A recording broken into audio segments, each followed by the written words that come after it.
Hi, this is Noah from screenprintexchange.com. I'm a local tech. I also sell screen printing equipment.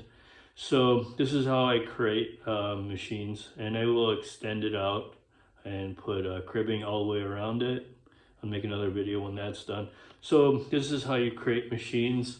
I like using 2x4s going this direction, and then I use 2x6s across, and then this is very important right here. I wedge wood underneath so it cannot flip over or anything, and then over here I do the same thing as the back. So this thing isn't moving, and you don't need straps around it for the most part. So I will put cardboard on top and shrink wrap this machine. So this box is not coming loose because it's nailed into the wood, and then I'll close it up.